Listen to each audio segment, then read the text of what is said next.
राधे राधे दोस्तों। आज की कहानी है मजबूरी। अजय 9th क्लास में पढ़ता था। आज सुबह से छुट्टी होते ही वह जब घर पहुंचा तो देखा उसकी मम्मी बैठी रो रही थी। मम्मी, क्या बात है? आप क्यों रो रही हो? अजय के पापा दिल्ली गए थे बिजनेस करने के लिए। उन्हें 3 साल हो चुके थे। शुरू शुरू में पैसे भिजवाते थे, धीरे धीरे वो भी बंद हो गए, लेकिन फ़ोन भी आने बंद हो गए।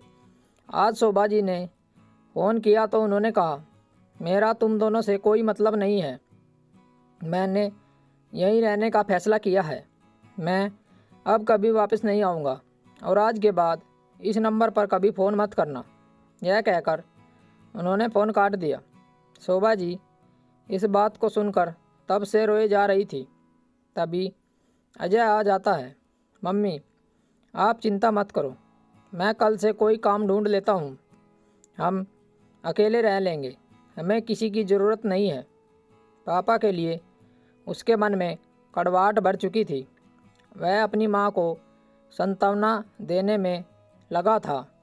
अजय की बात सुनकर शोभा जी को अच्छा लगा, लेकिन इतनी छोटी सी उम्र में उसकी पढ़ाई छुड़वा कर काम पर लगा देना, यह उन्हें समझ नहीं आ रहा था। नहीं बेटा, तुझे बहुत मेहनत से पढ़ना होगा। पढ़ लिख कर तुझे कुछ बनना होगा ताकि हम दुनिया का मुकाबला कर सकें। मैं मेहनत करूँगी, बस तू मन लगाकर पढ़ाई कर। मम्मी, पढ़ाई से ज़रूरी घर का खर्च चलाना है। आप क्या करेंगी? कभी घर से बाहर आप निकली नहीं, आपको कौन काम देगा? मैं काम करूँगा, मैंने सोच लिया है। काम के साथ साथ शाम को पढ़ाई कर लूँगा। अगले दिन से अजय काम की तलाश में भटकने लगा। कई दिन भटकने के बाद भी उसे कोई काम नहीं मिलता। इधर शोभा जी भी अजय के जाने के बाद काम की तलाश शुरू कर देती है, लेकिन उन्हें भी कोई काम नहीं मिलता। एक दिन दोपहर के समय अजय को बहुत भूख लग रही थी। वह सुबह से भूखा था और काम ढूंढ रहा था। तभी एक चाय की दुकान के बाहर पहुंच जाता है। वह चाय वाले से कहता है, भैया, मुझे एक चाय दे सकते हो? लेकिन मेरे पास पैसे नहीं हैं, बहुत भूख लगी है। मैं शाम तक आपकी दुकान पर काम कर दूंगा। दुकानदार, भूख लगी है तो चाय क्यों पीना चाहते हो? अजय, खाने के पैसे नहीं है, चाय से भूख मर जाएगी। दुकानदार उसे चाय और साथ में पाव खाने को दे देता है। अजय खाने के बाद दुकानदार के पास पहुंचता है। बताइए, क्या काम करना है?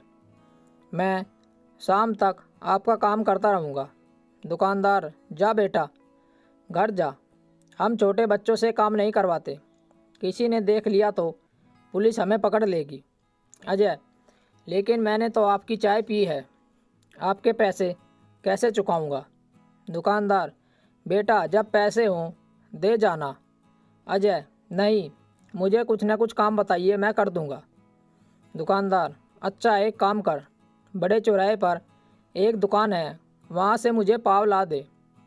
ये ले पैसे और मेरी साइकिल ले जा। अजय साइकिल और पैसे लेकर बड़े बाज़ार पहुँच जाता है। वह पाव लेकर वापस आने लगता है। तभी पाव वाला पूछता है, सुन, तू और भी दुकान पर मेरे पाव पहुँचाएगा? तुझे कमीशन दूंगा। अजय, लेकिन मेरे पास साइकिल नहीं है, यह तो चाय वाले की है। पाव वाला, मैं तुझे साइकिल भी दूंगा, शाम तक जितने पाव पहुंचाएगा उनके पैसे मिल जाएंगे, लेकिन काम ईमानदारी से करना, कहीं मेरी साइकिल लेकर भाग मत जाना। अजय, मालिक, मैं ईमानदारी से काम करूंगा, आप चिंता मत करो। अगले दिन अजय पाव वाले की दुकान पर पहुंच जाता है। वह उसके पाव दुकान पर पहुंचा देता है। शाम को उसे कमीशन के 200 रुपये मिल जाते हैं। घर आकर वह शोभा जी को सारी बात बताता है। दूसरे दिन भी वह मेहनत से काम करता है। शाम को जब वह अपने पैसे लेने पहुंचता है तो पाव वाला उससे कहता है, सुन बेटा, तेरे काम करने से मेरा बहुत फ़ायदा हो रहा है। कल तू पाव देने के बाद दूसरे बाज़ार में जाकर ये पाव वहाँ की दुकान वालों को दिखाना। क्या पता वहाँ से ऑर्डर मिलने लगे। इससे तेरी भी कमाई होगी और मेरी भी। अजय ऐसा ही करता है।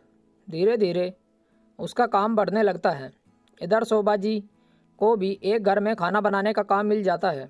दोनों माँ बेटे मेहनत से काम करने लगते हैं। इसी तरह समय बीत जाता है। 10 साल बाद अजय बहुत पैसा कमाने लगता है।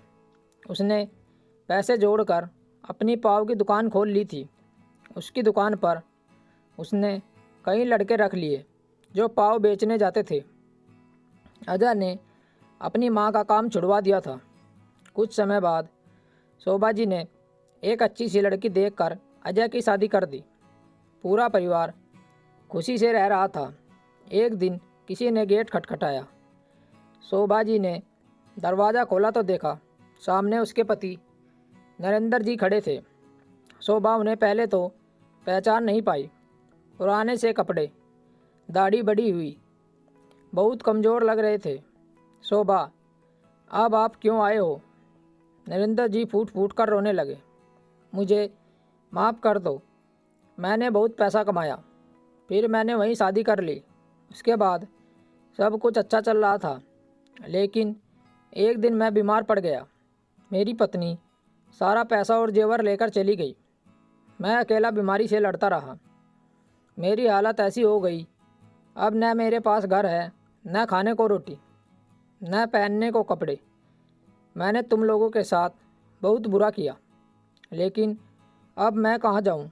मुझे कुछ समझ नहीं आ रहा था, इसलिए मैं यहाँ चला आया। शोभा, आपको पता है हमने कैसे दिन काटे हैं। अजय ने पढ़ाई छोड़कर दिन रात मेहनत की, तब कहीं जाकर यह सब बना पाया। मैं तो आपको माफ़ भी कर दूं, लेकिन वह कभी आपको माफ़ नहीं करेगा। शाम को अजय आया तो उसे सारी बात का पता लगे। माँ, इनसे कहो यहाँ से चले जाएं, मुझे इनसे कोई मतलब नहीं है। शोभा जी बैठी रो रही थी। उन्हें रोता देख अजय ने कहा, मम्मी, मैं आपको रोते नहीं देख सकता। ये बाहर वाले कमरे में रह सकते हैं, लेकिन हम लोगों से कोई मतलब नहीं होगा। आप इनका खाना वहीं पहुंचा देना। नरेंद्र जी को बाहर के कमरे में ठहरा दिया जाता है, लेकिन घर का कोई सदस्य उनसे बात नहीं करता था। शोभा जी उन्हें खाना दे आती थी। नरेंद्र जी अपने किए पर पछता रहे थे। इधर अजय ने उनसे सब रिश्ते तोड़ दिए थे। शोभा जी चाहकर भी अपने पति की मदद नहीं कर सकती थी, क्योंकि उन्हें अपने बेटे के कष्ट नज़र आते थे। एक दिन नरेंद्र जी रात को सोए तो सुबह उठे ही नहीं। घर में मातम छा गया। अजय ने अपने पिता को आखिरी विदाई दी, लेकिन उनके जाने का दुख केवल शोभा को था। अजय की ज़िंदगी से तो वे बहुत पहले चले गए थे। स्टोरी को लेकर आपकी क्या राय है? नीचे कमेंट करके हमें बताएं। ऐसी ही और बेहतरीन कहानियाँ सुनने के लिए हमारे चैनल रोचक कहानी वॉइस को ज़रूर सब्सक्राइब करें। मिलते हैं आपसे एक और नई कहानी के साथ। तब तक जुड़े रहिए हमारे चैनल के साथ। कहानी सुनने के लिए आप लोगों का बहुत बहुत धन्यवाद।